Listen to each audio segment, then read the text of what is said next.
দেশের বাইরে আমার কোনো ঠিকানা নেই, এটাই হলো আমার ঠিকানা। মাননীয় আদালত, আমি নিজেকে একজন সামান্য মানুষ বলেই মনে করি, তবে দেশ ও জাতির স্বার্থ কল্যাণে আমার জীবন, সীমিত শক্তি, সামর্থ্য, মেধা ও জ্ঞানকে আমি উৎসর্গ করেছি। 2017 সালের 19 অক্টোবর এভাবেই দেশের প্রতি অগাধ ভালোবাসা ও আত্মনিবেদন প্রকাশ করেছিলেন তিনবারের সাবেক প্রধানমন্ত্রী বেগম খালেদা জিয়া। দীর্ঘ রাজনৈতিক জীবনে গণতন্ত্র, মানবাধিকার ও দেশের কল্যাণে কাজ করে নিজেকে উৎসর্গ করেছেন তিনি। বর্তমানে সেই দেশনেত্রী জীবন মরণের লড়াই করছেন রাজধানীর এভার কেয়ার হাসপাতালের সিসিইউতে। বেশ কয়েকদিন ধরেই গুরুতর অসুস্থ বেগম খালেদা জিয়া। তার দ্রুত সুস্থতা কামনায় দেশজুড়ে দোয়া মাহফিল থেকে শুরু করে সামাজিক যোগাযোগ মাধ্যম পর্যন্ত ছড়িয়ে পড়েছে সহমর্মিতা। তবে মায়ের এই সংকটাপূর্ণ অবস্থাতেও কেন দেশে ফিরছেন না তারেক রহমান, কেন থাকছেন না মায়ের পাশে, এ নিয়ে উঠছে নানান প্রশ্ন। তবে এই সব কিছুর উত্তর দিয়েছেন খোদ তারেক রহমান।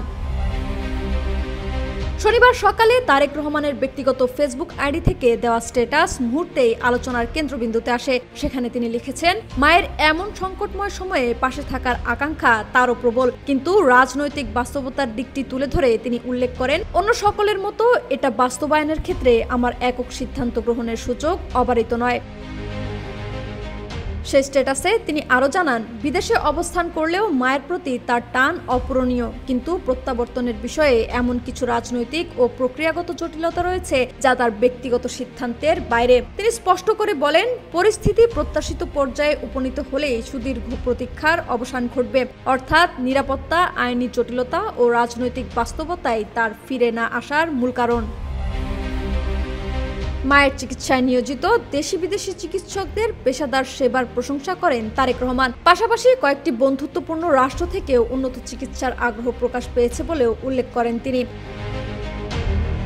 এদিকে বিএনপির মহাসচিব মির্জা ফখরুল ইসলাম আলমগীর জানিয়েছেন, খালেদা জিয়ার অবস্থা অত্যন্ত সংকটময়। চূড়ান্ত পর্যায়ে পৌঁছানো শারীরিক জটিলতায় চিকিৎসক দল সর্বোচ্চ মনোযোগ দিয়ে তাকে চিকিৎসা দিচ্ছেন।